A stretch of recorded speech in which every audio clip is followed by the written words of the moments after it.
రబీ అపరాలలో మినుము సాగుకి అనుకూలమైనటువంటి రకాలు మనం చూద్దాం.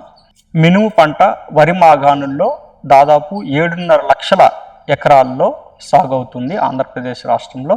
సరాసరిన 450 కిలోలు ఒక ఎకరాకు దిగుబడి వస్తుంది. అయితే వరి మాగాణుల్లో పండించేటటువంటి మినుము పంటలో ప్రధానంగా పల్లాకు తెగులు అనేది ప్రధాన సమస్య. పల్లాకు తెగులుని తట్టుకోవాలి, అదేవిధంగా అతి తొందరగా వ్యాపించేటటువంటి మొక్కలైతే కలుపును కూడా రానివ్వకుండా చేసి అధిక దిగుబడులు వచ్చేటటువంటి అవకాశం ఉంటుంది. అయితే ఈ యొక్క వరి మాగాణుల్లో పండించేటటువంటి మినుము పంటకి మన రాష్ట్రంలో అనుకూలమైనటువంటి రకాలు ఒక్కసారి చూసినట్లయితే, మొదటగా ఈ యొక్క TBG 104 అనే రకము. ఇది తిరుపతి నుంచి ఇటీవల కాలంలో విడుదలైనటువంటి రకం. దీన్ని తిరుపతి మినుము అంటారు. ఇది 70 నుంచి 75 రోజుల్లో కోతగా వచ్చి పాలిష్ రకము. ఇది పల్లాకు తెగుల్ని సమర్థవంతంగా తట్టుకుంటుంది. దీంతో పాటు GBG 1 ఘంటసాల నుంచి విడుదలైనటువంటి మినుము రకము.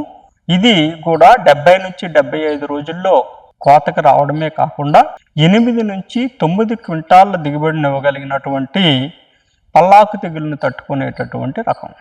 వీటికంటే ఇంకొక 5 రోజుల కాలపరిమితి ఎక్కువగా కలిగినటువంటి రకాలు చూసుకున్నట్లయితే LBG 752.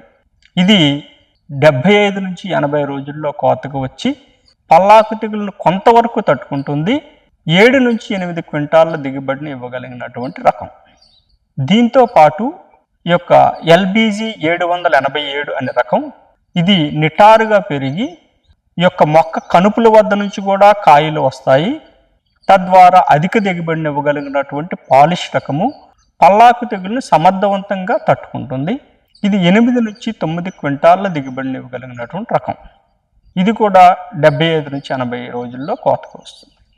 తదుపరి చూసుకున్నట్లయితే 80 నుంచి 85 రోజులలో కోతకు వచ్చేటటువంటి రకాలలో LBG 884.